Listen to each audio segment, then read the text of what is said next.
اور سلیمان بن عبد الملک اموی بادشاہ بنو امیہ کا سب سے حسین بادشاہ سلیمان بن عبد الملک، سب سے حسین، 42 سال کی عمر، جوانی. اس کی میت کو قبر کے قریب کیا گیا تو ہلنے لگا تو اس کے بیٹوں نے کہا ہمارے ابا زندہ ہیں. وہ سکتہ ہو گیا ہے، زندہ ہیں. عمر بن عبدالعزیز رضی اللہ رحمت اللہ علیہ فرمانے لگے ارے بھتیجو زندہ نہیں ہے، قبر کا عذاب جلدی شروع ہو گیا ہے. بل عجل اللہ بالعقوبہ، چھپاؤ، جلدی چھپاؤ. عمر بن عبدالعزیز جس تخت پر بیٹھے اس پر سلیمان تھا، اس پر ولید تھا، اس پر عبد الملک تھا. ان تینوں نے اپنے من کو راضی کیا، عمر بن عبدالعزیز نے اپنے رب کو راضی کیا. جب عمر بن عبدالعزیز کا وقت آیا مرنے کا تو انہوں نے بلایا رجا بن حیوہ سے، فرمایا کہ میں نے عبد الملک بن مروان چاچا بھی تھے، سسر بھی تھے، ان کی بیٹی فاطمہ سے شادی ہوئی تھی. میں نے اس کو قبر میں اتارا، کفن کی گرہ کھول کے دیکھا تو اس کا چہرہ قبلے سے ہٹ چکا تھا، رنگ کالا سیاہ پڑ چکا تھا. عبد الملک بن مروان گورا چٹا تھا، یہ جگہ سرخ تھی، کالا. پھر میں نے ولید کو قبر میں اتارا، اس کا بیٹا 10 سال حکومت کی، اس نے 21 سال حکومت کی، اس نے 10 سال کی، ولید بن عبد الملک. میں نے اس کے کفن کی گرہ کو کھول کے دیکھا تو اس کا رنگ سیاہ ہو چکا تھا اور قبلہ کی طرف سے چہرہ پھر چکا تھا. پھر اس سلیمان کا واقعہ تو ابھی سنایا. پھر اس سلیمان کو قبر میں اتارا اور اس کے کفن کی گرہ کو کھول کے دیکھا تو اس کا چہرہ قبلے سے ہٹ چکا تھا. اب میں جا رہا ہوں، مجھے دیکھنا. پہلے تینوں نے حکومت کی پوجا کی اور عمر بن عبدالعزیز نے اپنے اللہ کی پوجا کی.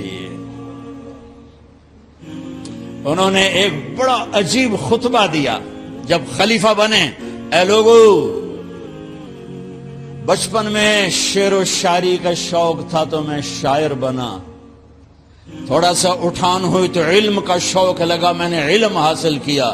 جوان ہوا تو فاطمہ بنت عبد الملک سے عشق ہوا، میں نے اس سے شادی کی.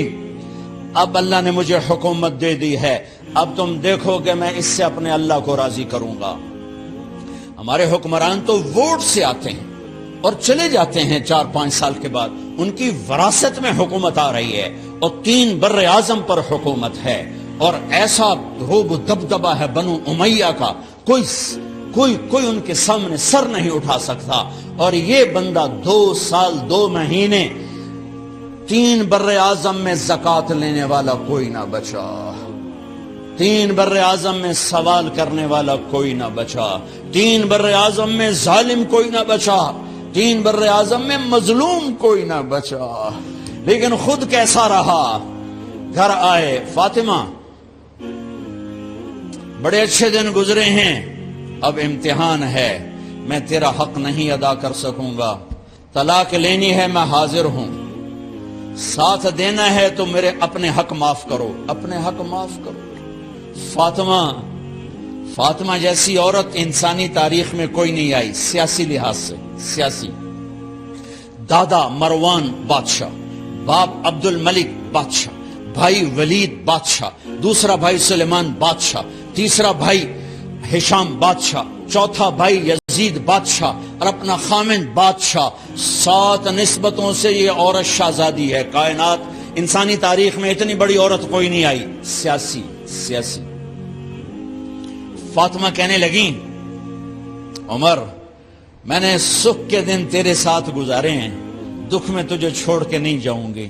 جاؤ، میں نے اپنے سارے حق معاف کیے. پھر حضرت عمر بن عبدالعزیز کی راتیں اور دن کیسے گزرے؟ فاطمہ بنت عبد الملک فرماتی ہیں 2 سال 2 مہینے میں وہ میرے بستر پر میرے ساتھ نہیں لیٹے، انہیں غسل کی ضرورت نہیں پیش آئی. مصلے پہ بیٹھتے اور روتے روتے روتے وہیں سو جاتے اور روتے روتے وہیں سے اٹھتے. پر 3 بر اعظم میں ظالم کوئی نہ بچا، مظلوم کوئی نہ بچا، زکوٰۃ لینے والا کوئی نہ بچا، بھکاری بھیک مانگنے والا کوئی نہ بچا. 3 بر اعظم کو ایسے صاف کر دیا. یہ فیصل آباد بھی ان کی حکومت میں شامل تھا، چونکہ وہ بمبئی تک اور ملتان دیپال پور تک، یہ سارا علاقہ ملتان میں آتا ہے، اور محمد بن قاسم نے ملتان فتح کیا ولید کے زمانے میں۔ اپنی حکومت کو اللہ کی رضا کے لیے استعمال کیا۔ کیسے استعمال کیا؟ سارے مال فاطمہ کا سارا زیور بیت المال میں ڈال دیا، تنخواہ پہ آ گئے، عید کا موقع آیا، بچوں نے ماں سے کہا، 12 بچے تھے، بچیاں 12 بچے بچیاں، ہمیں کپڑے لے کر دو، عید آ رہی ہے، ہر آدمی اپنے بچوں کے لیے کپڑے لے رہا ہے، ہمارے بچے بھی کہہ رہے ہیں کپڑے لیں، جاؤ بھائی لو۔ فاطمہ کے پاس عمر 3 بر اعظم کے بادشاہ کے بچے آ رہے ہیں، ماں جی عید آ رہی، کپڑے تو لے دیں، ابا سے کہیں کہ ابا سے بات کرتی ہوں۔ ابا تشریف لائے، خزانے لبالب بھرے ہوئے گندم کے ڈھیر کی طرح، کہ امیر المومنین بچے کپڑے مانگ رہے ہیں۔ فاطمہ میرے پاس تو پیسے نہیں، میں کہاں سے کپڑے لے کر دوں، میرے پاس تو پیسے کوئی نہیں۔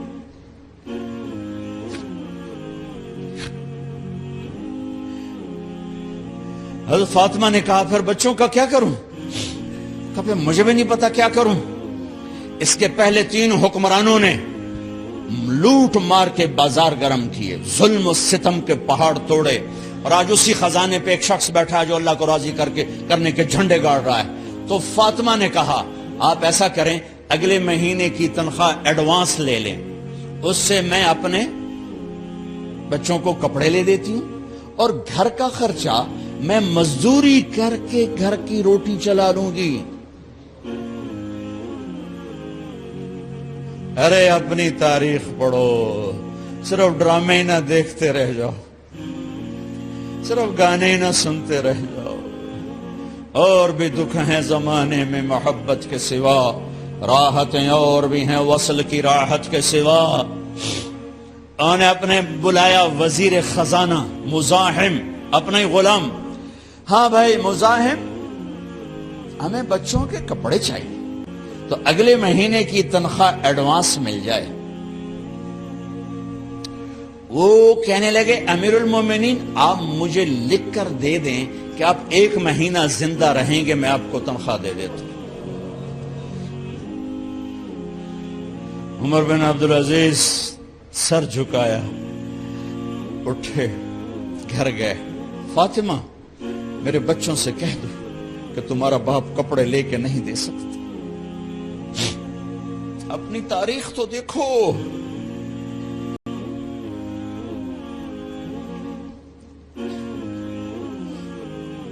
عید کا دن آ گیا،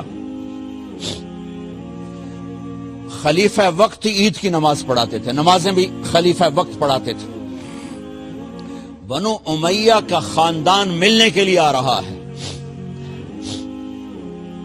سارے سرداروں کے بیٹے، اعلیٰ پوشاک، اعلیٰ لباس، ملنے آ رہے ہیں۔ تھوڑی دیر بعد دیکھا تو بچے بھی ملنے آ رہے ہیں، امیر المومنین کی حیثیت سے بچے باپ کو ملنے آ رہے ہیں، اور ان کے جسموں پر پرانا لباس ہے۔ حضرت عمر انہیں دیکھ کر ادھر اپنے سرداروں کے بچے دیکھے تو زرق برق پوشاکیں، اپنے بچوں کو دیکھا۔ ارے اس باپ سے پوچھو جو سب کچھ کر سکتا ہو اور پھر مٹھی بند کر لے کہ نہیں میں نے حرام کی طرف نہیں جانا۔ بچوں کو دیکھا تو آنکھیں ڈب ڈبا گئیں، آنکھوں میں آنسو آ گئے۔ فرمایا میرے بچوں